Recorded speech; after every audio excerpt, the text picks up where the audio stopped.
मैं तिनसुकिया जिलार सभापति eighty Harare और संजय किसान नामरिया एटी हरारे सम्मान जानाबो अनुरोध जानाइछो।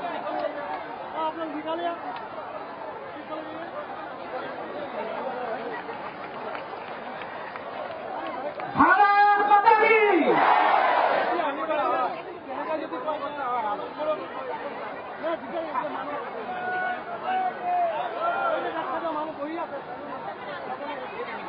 আমার পার্টি সকলে আমার ভারতের প্রধানমন্ত্রী সম্মাননা জানাব বিচাৰিছে।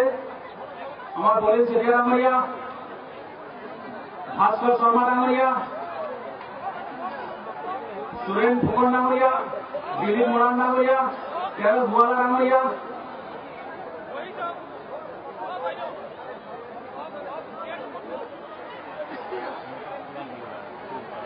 তিনসুকিয়া জিলা সভাপতি ভৱেন শৰ্মা ডাঙৰীয়াক আদৰণি ভাষণ ৰাখিবৰ কাৰণে মই অনুৰোধ জনাইছো।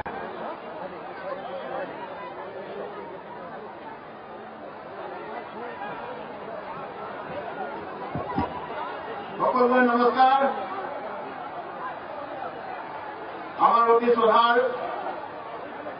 ভাৰতৰ সন্মানীয় প্ৰধানমন্ত্ৰী নৰেন্দ্ৰ মোদীজী, মঞ্চত উপবিষ্ট অসমৰ নিৰ্বাচনী ব্যৱস্থাৰ আহ্বায়ক হেমন্ত বিশ্ব শৰ্মা, অসমৰ প্ৰভাৰী ডক্টৰ মহেন্দ্ৰ সিংজী, ডিব্ৰুগড়ৰ সাংসদ ৰামেশ্বৰ তেলী ডাঙৰীয়া, জিলাৰ বিষয়ববীয়াসকল, আমাৰ সকলো প্ৰাৰ্থীসকল, অনন্ত মিশ্ৰজী, প্ৰশান্ত ৰোজাজী, আমাৰ তিনচুকীয়া মিউনিচিপালিটিৰ অধ্যক্ষা জ্যোতি দাস প্ৰমুখ্যে সভাত উপস্থিত থকা দুইখন জিলাৰ জিলা বিষয়ববীয়া আদি কৰি সকলো কাৰ্যকৰ্তাসকল, তথা লাইভ প্ৰেছৰ বন্ধুসকল, প্ৰিণ্ট মিডিয়া, ইলেক্ট্ৰনিক মিডিয়া আদি কৰি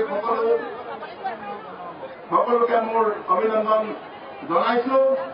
আমি আজি অতি সৌভাগ্যৱান, আমাৰ মাজত আজি ভাৰতবৰ্ষৰ লগতে বিশ্বৰ এজন শক্তিশালী নেতা মাননীয় নৰেন্দ্ৰ মোদীজী আমাৰ ইয়াত আহি উপস্থিত হৈছে।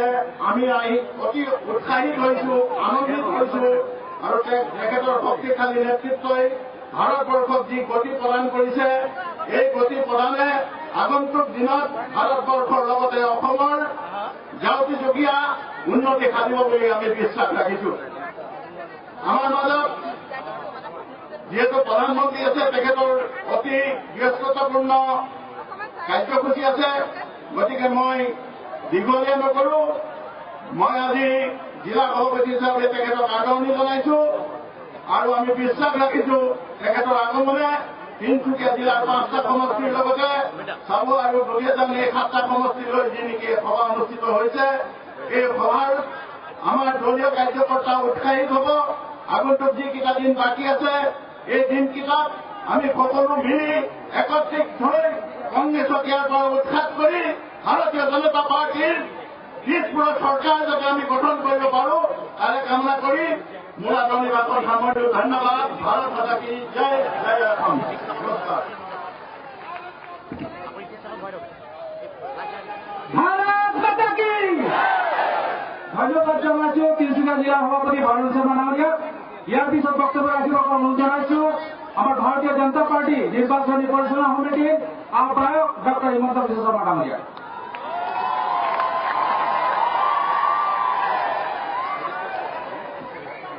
আজি এই নিৰ্বাচনী সভাত আমাৰ মাজত উপস্থিত থাকি আমাক সকলোকে আশীৰ্বাদ কৰা প্ৰধানমন্ত্ৰী নৰেন্দ্ৰ মোদী ডাঙৰীয়া, মঞ্চত উপবিষ্ট ভাৰতীয় জনতা পাৰ্টীৰ তিনিচুকীয়া আৰু ডিব্ৰুগড় জিলাৰ প্ৰাৰ্থীসকলকে ধৰি আমাৰ নেতৃবৃন্দ, আইসকল, দেউতাকসকল আৰু যুৱক যুৱতী বন্ধু বান্ধৱীসকল, পোনপ্ৰথমে আজি এই নিচে ৰাতিপুৱা 10:30 বজাত মাৰ্ঘেৰিটাৰ পৰা আৰম্ভ কৰি এই গোটেই জিলাখনৰ পৰা আপোনালোকে ইয়াত আহি সমবেত হৈছে।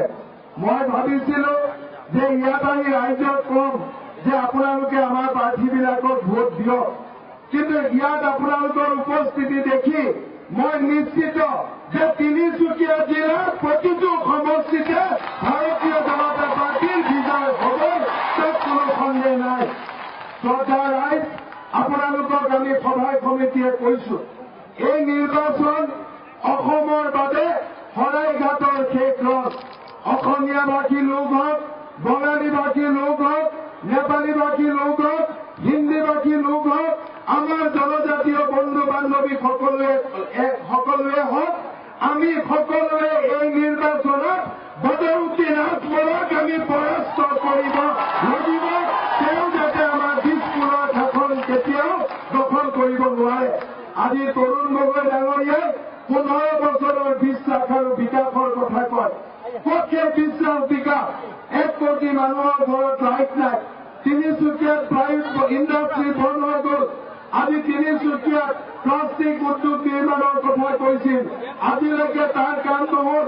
আজি মানুহে বিশুদ্ধ খোৱা পানী নাপায়। আমি যেতিয়া তৰুণ গগৈ ডাঙৰীয়াক কওঁ যে ছাৰ আপোনাৰ বিশ্বাস আৰু বিকাশ ক'ত গ'ল, তেতিয়া তেওঁ কয় হিমন্তই বিশ্বাস বিকাশ দেখা নাপায়। বোলে ক'ত মই দেখা নাপাওঁ, আপুনি ক'ত কৰিছে? বোলে মই ফুটা কম্বল বিলাই দিছো নহয়।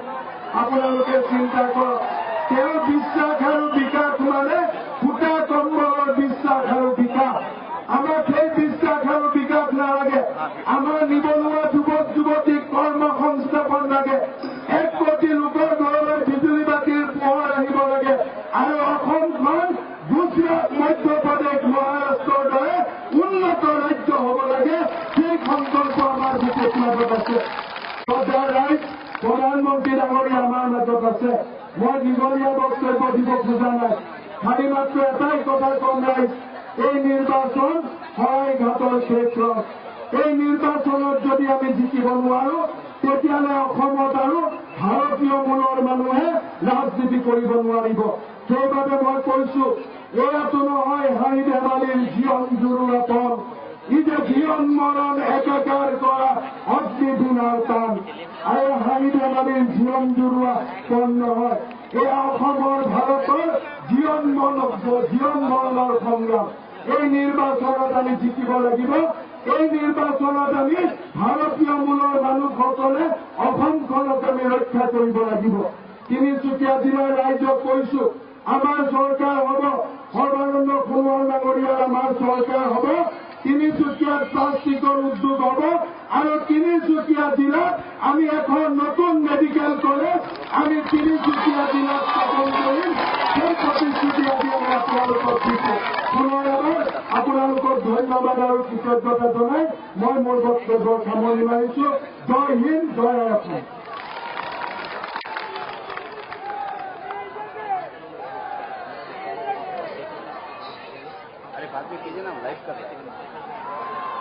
ধন্যবাদ জনাইছো ডক্টৰ হিমন্ত বিশ্ব শৰ্মা ডাঙৰীয়াক। এইবাৰ মই ভাৰতৰ প্ৰধানমন্ত্ৰী নৰেন্দ্ৰ মোদীজী বক্তব্য ৰাখিবৰ কাৰণে অনুৰোধ জনাইছো। ভাৰত মাতা কি, ভাৰত মাতা কি, ভাৰত মাতা কি।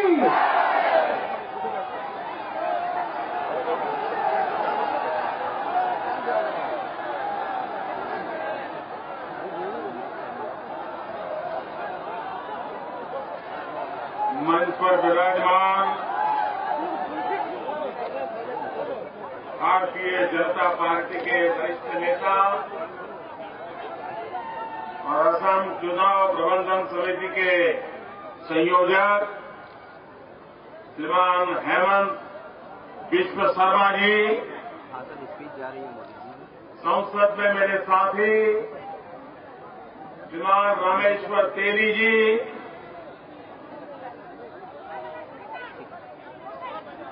श्रीमान दिलीप मोहन जी,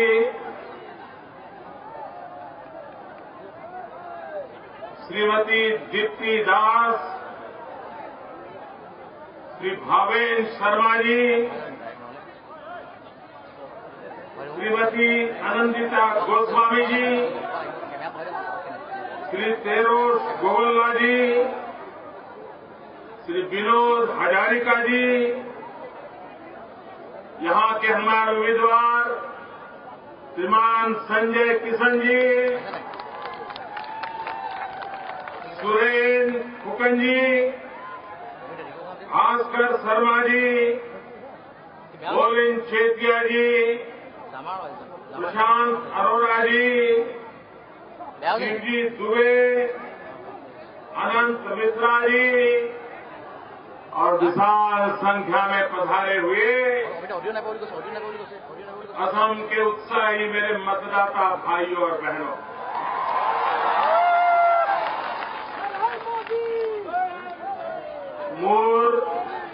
मोरो मोर असमवासी राइज जोई जोईते मोई সকলকে ৰংগলী বিহুৰ শুভেচ্ছা জনাইছো।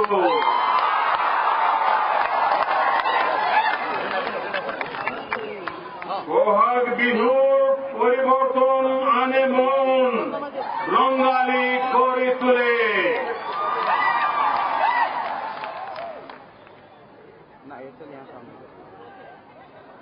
अब ये नाम तो 3 सुखिया है, लेकिन दुखिया ही दुखिया नजर आता है।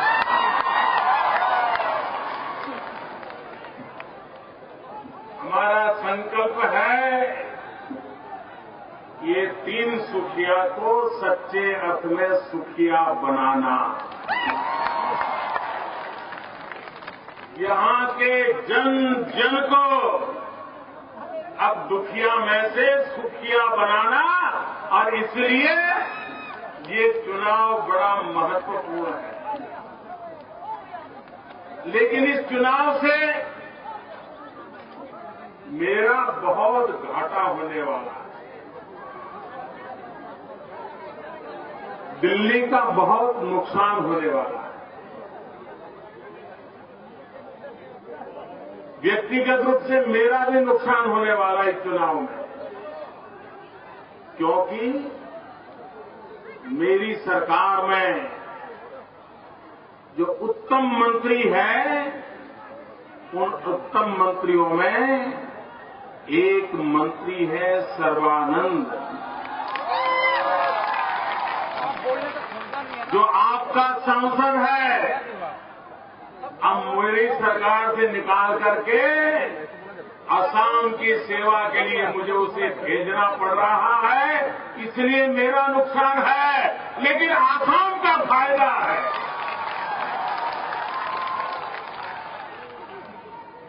ऐसा होनहार, सामर्थ्यवान, अत्यंत सरल युवा सर्वा,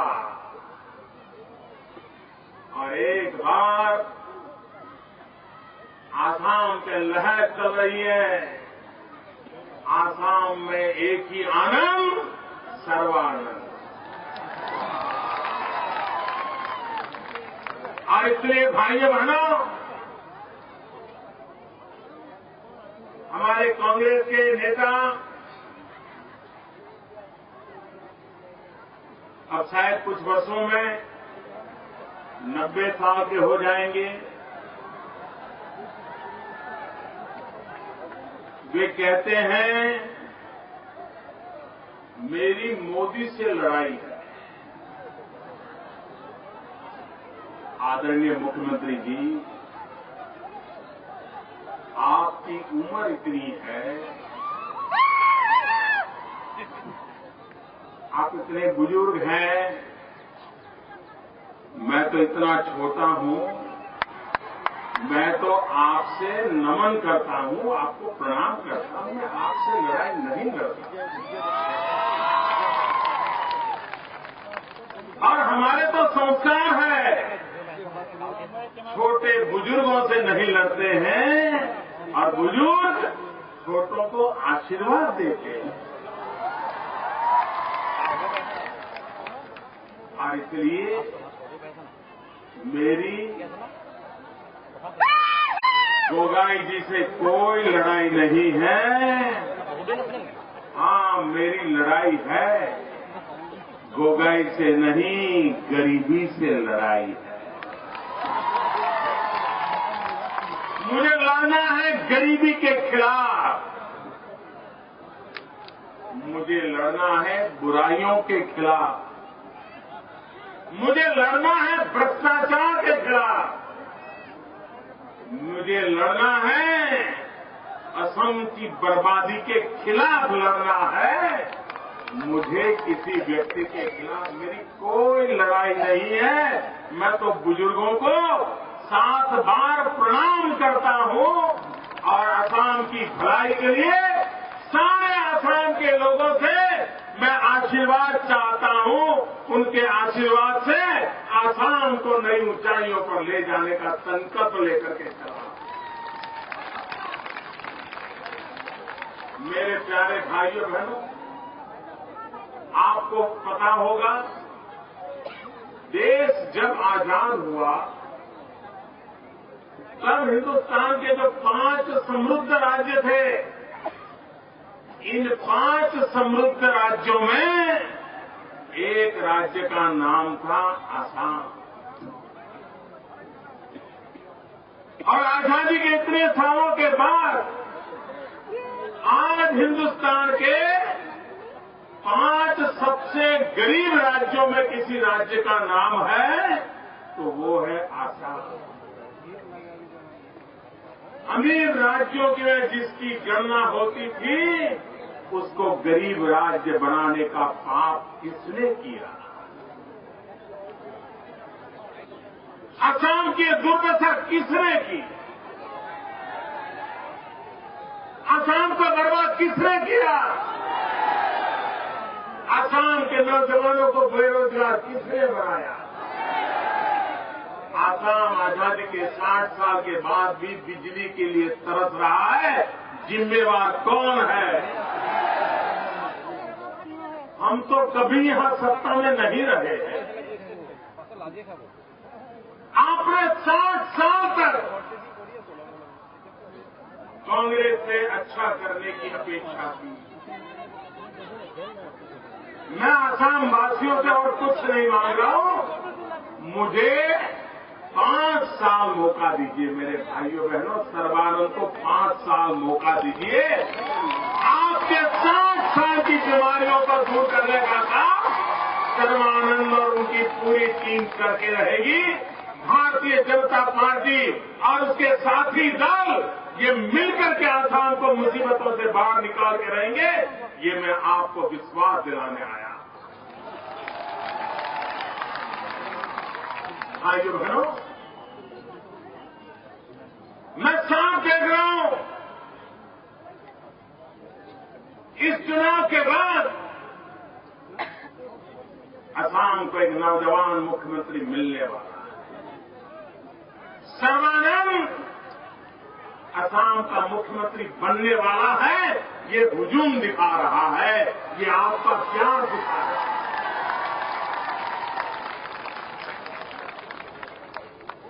और एक बार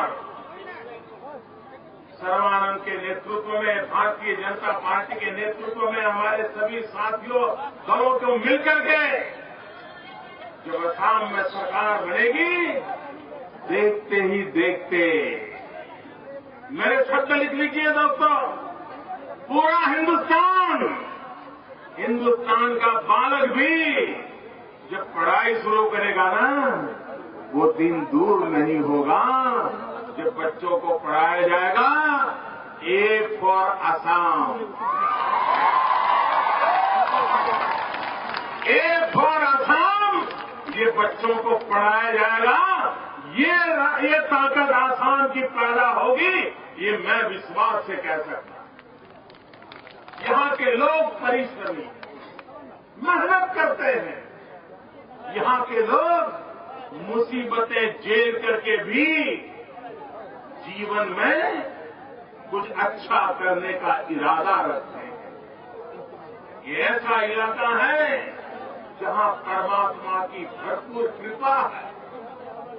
कितना पानी है आपके पास, लेकिन सरकारें ऐसी हैं, इतना पानी होने के बाद भी लोग प्यासे हैं, आज भी पीने का पानी नहीं। मैं उन प्रदेशों का तो समझ सकता हूं जहां रेगिस्तान है, वहां पानी की किल्लत मैं समझ सकता हूं, लेकिन आसाम जहां ब्रह्मपुत्र हो, जहां इतनी वर्षा हो, वहां पर लोगों को पीने के पानी के लिए तरसना पड़ता हो, इससे बड़ा कोई दुर्भाग्य नहीं हो सकता।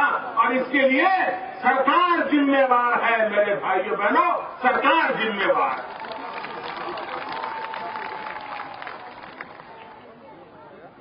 आजादी के इतने साल हो गए, आप मुझे बताइए, यहां के गांवों को बिजली पाने का हक है कि नहीं है? पूरी ताकत से बताओ, बिजली पाने का हक है कि नहीं है? बिजली मिलनी चाहिए कि नहीं मिलनी चाहिए? बिजली होगी तो गांव में बदलाव आएगा कि नहीं आएगा? बच्चों की अच्छी पढ़ाई होगी कि नहीं होगी? जीवन में सुख शांति आएगी कि नहीं आएगी? गांव का इंसान भी टीवी देख पाएगा कि नहीं देख पाएगा? चक्की पे आटा पीसना है तो बिजली होगी तो चक्की पे आटा पीसेगा कि नहीं पीसेगा? गरीब का पेट भरेगा कि नहीं भरेगा? लेकिन मेरे प्यारे भाइयों बहनों, आजादी के 60 साल के बाद भी करीब 2000 गांव आसाम के ऐसे हैं जहां बिजली का खंभा भी नहीं पहुंचा है। आपने जब मुझे प्रधान सेवक के रूप में जिम्मेवारी दी तो मैंने अफसरों को बुलाया। मैंने कहा, बताओ भाई, अभी भी हिंदुस्तान में कितने गांव ऐसे हैं जहां बिजली का खंभा भी नहीं पहुंचा है, जरा बताओ तो उन्होंने कहा, साहब जरा हिसाब लगाना पड़ेगा, ढूंढना पड़ेगा। सरकार के पास हिसाब भी नहीं था कि कौन लोग अंधेरे में जिंदगी गुजारा करते हैं। आजादी के बाद भी कौन 18वीं सदी में जीतने के लिए मजबूर हुए हैं, अता पता तक नहीं था। 3 महीने लग गए, 4 महीने लग गए जानकारियां इकट्ठी करते करते। फिर मैंने पूछा, बताओ भाई क्या हिसाब आया? तो बोले, साहब 18,000 गांव देश में ऐसे हैं जहां अभी बिजली का खंभा नहीं पहुंचा है। मैंने कहा, बताओ कितने समय में पहुंचाओगे? धन की कोई कमी नहीं होगी, बताओ कैसे करोगे? तब तो उन्होंने बताया कि साहब 6-7 साल तो लग जाएगा। मैंने कहा, मैं 6-7 साल इंतजार नहीं कर सकता हूं, मुझे इस काम को जल्दी पूरा करना। उन्होंने कहा, साहब इतने साल हो गए, बड़ा दुष्कर है, कठिन इलाके हैं, नहीं पहुंच पाएंगे।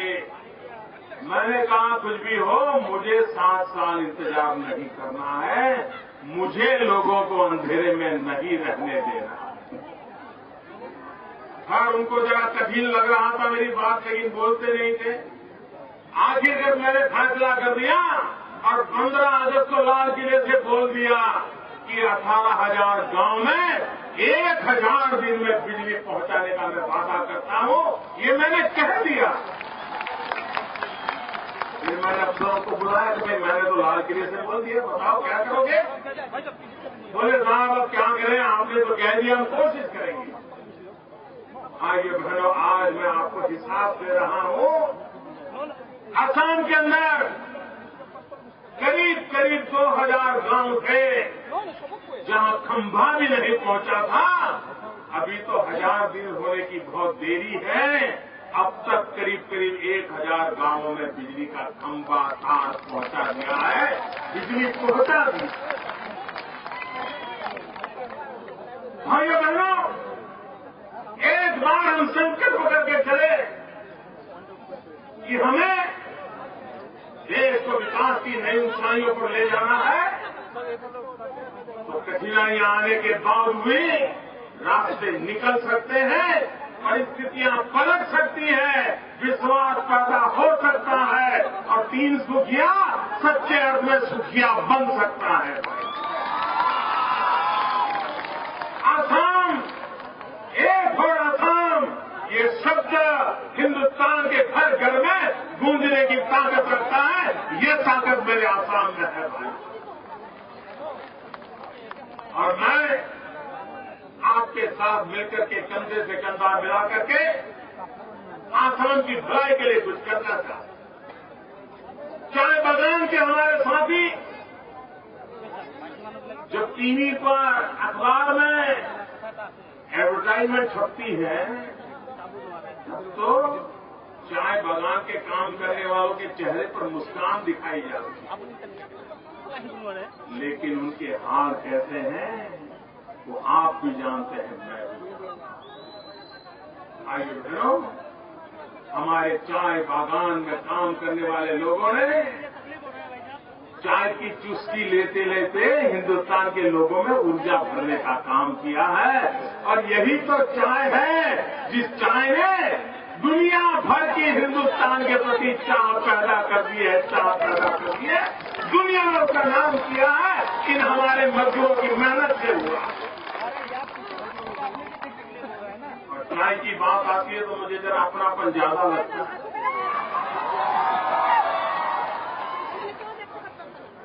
क्योंकि आप ही की तो चाय थी जिसको उबाल उबाल करके मैं लोगों में ऊर्जा भरता था और जिंदगी का बचपन गुजारा करता था।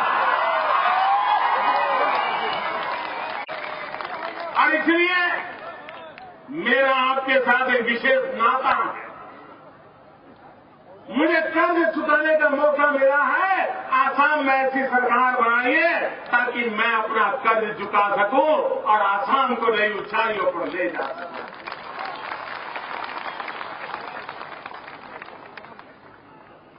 यहां पर आपके सीएजी का रिपोर्ट आया है। घर में भी मां बाप बच्चे को अगर 10 रुपया देते हैं और कहते हैं कि बेटा जाओ कॉपी खरीद लेना, और बच्चा जाए कॉपी खरीदने के बजाय टॉफी खरीद ले, तो मां बाप क्या करेंगे? हिसाब मांगे कि नहीं मांगे? तुम्हारा बैग दिखाओ, कॉपी कहाँ है? और बच्चा कहेगा नहीं कॉपी नहीं है, तो मां बाप पूछेंगे ना 10 रुपया कॉपी के लिए दिया था, टॉफी खा गए? पूछेंगे नहीं पूछेंगे? पूछेंगे नहीं पूछेंगे? सरकार में सीएजी होता है, वो सीएजी पूछता है आसाम सरकार को, ये इतने रुपये आए थे कहाँ गए, जरा जवाब तो दो। जवाब देने को अरे घर में बच्चे थे कि माँ बाप हिसाब मांगते हैं, ये जवाब देने को तैयार नहीं है। आसाम की जनता को जवाब मांगने का हक है कि आसाम की जनता की मेहनत की कमाई के पैसे कहाँ गए, इसका जवाब मांगने का हमारा हक है और आपको जवाब देना पड़ेगा। और अगर जवाब नहीं देंगे तो 4 तारीख को बटन दबा करके जवाब मांगा जाएगा। और इसलिए मेरे भाइयों बहनों,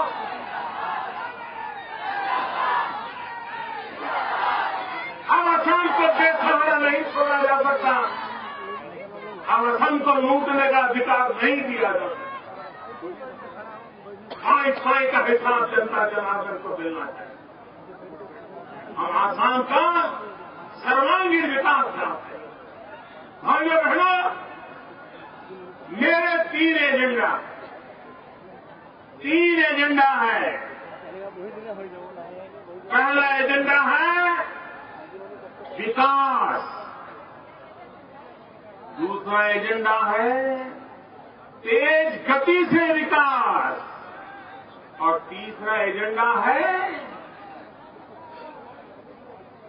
चारों तरफ विकास।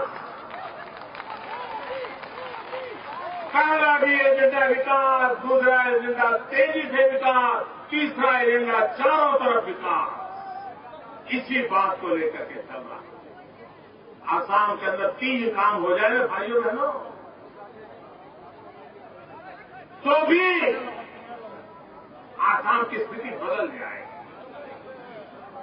भाइयों बहनों, आसाम में गरीब से गरीब व्यक्ति को पढ़ाई, नौजवान को कमाई और बुजुर्गों को दवाई,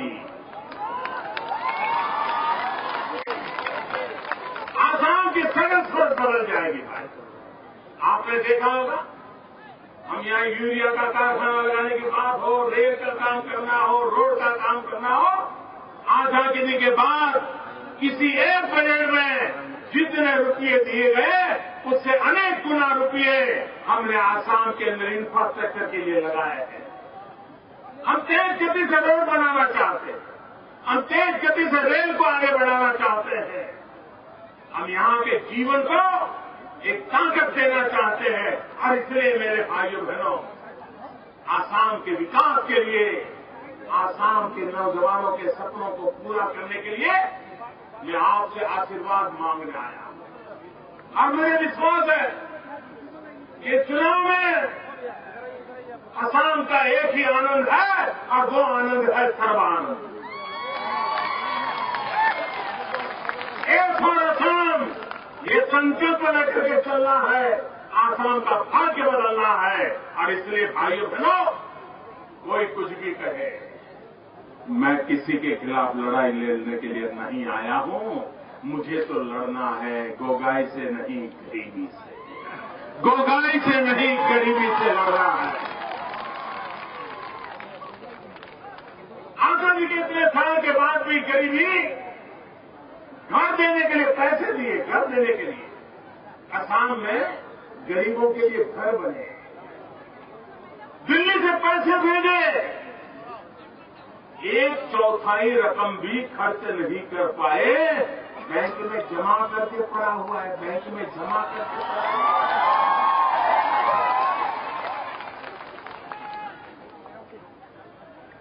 भाइयों बहनों, यहाँ के गरीब को घर चाहिए, हम दिल्ली से पैसे भेजें, वो क्या बैंकों में सड़ने के लिए पैसे भेजते हैं क्या?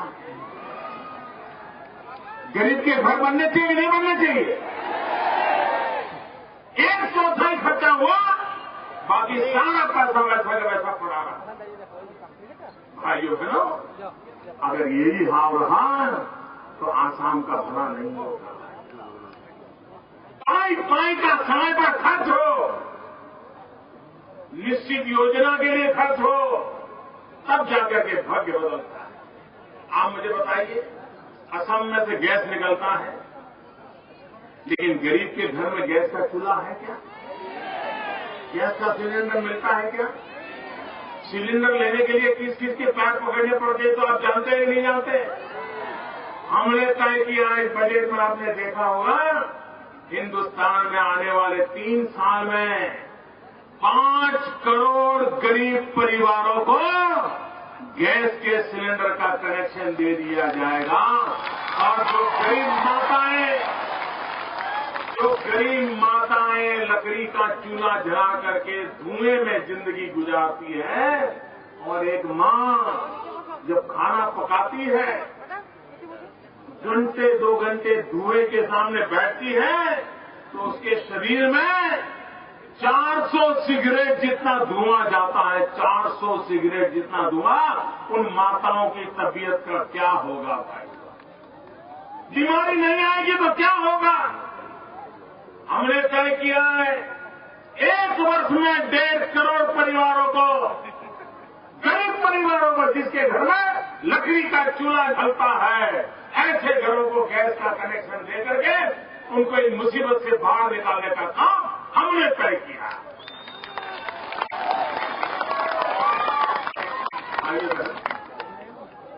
अमीरों की सरकार कैसी होती है और गरीबों की सरकार कैसी होती है?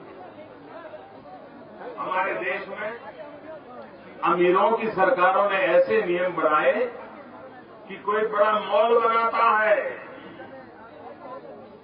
तो 7 दिन उसको खुला रखने का हक मिलता है, लेकिन कोई गरीब की दुकान है छोटी सी, किराना बेचता है, पान का ठेका लेकर के बैठा है, चाय चवेरा बेचता है, तो सरकारी मुलाजिम आकर के डंडा फटकारता है, कहता है चलो 1 दिन छुट्टी रखनी है, 7 दिन नहीं चला सकते हो, 1 दिन छुट्टी रखनी है।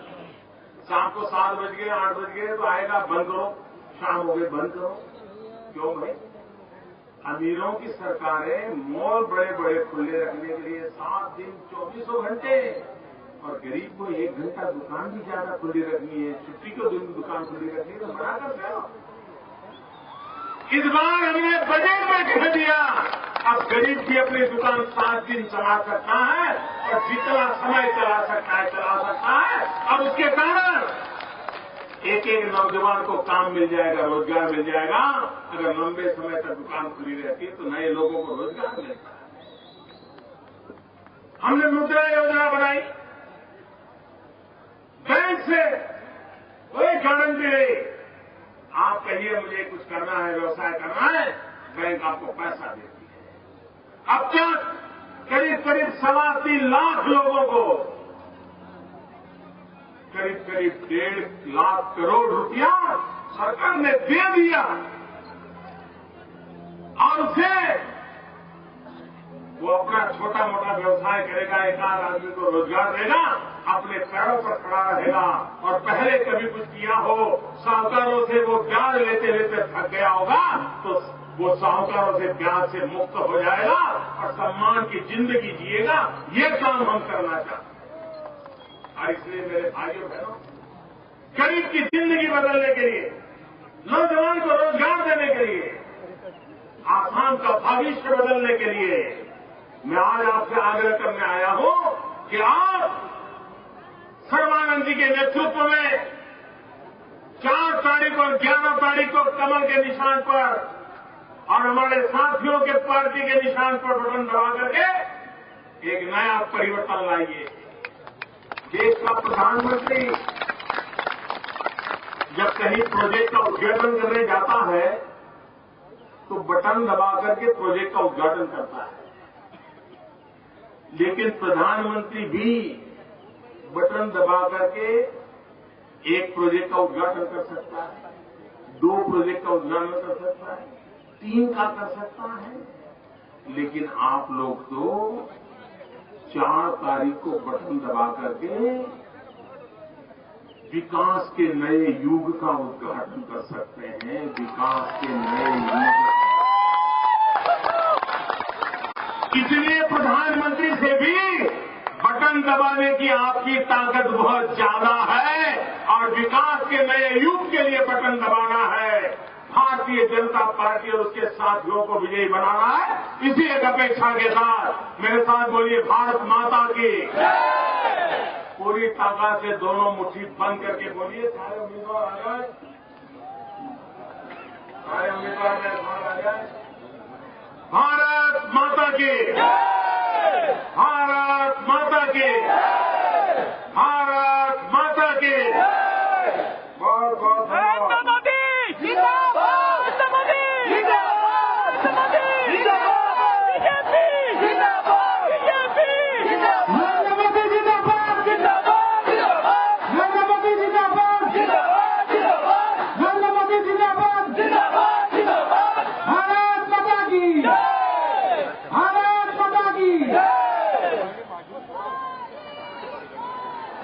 আজি এই সভাত ভাৰতৰ প্ৰধানমন্ত্ৰী নৰেন্দ্ৰ মোদী ডাঙৰীয়াই উপস্থিত হোৱাৰ বাবে তেখেতক ধন্যবাদ জনাইছো আৰু আমাৰ প্ৰাৰ্থীসকলক আজি সভাত উপস্থিত হোৱাৰ বাবে ধন্যবাদ জনাই এই সভাখন ইয়াতে সমাপ্ত কৰিছো। ধন্যবাদ।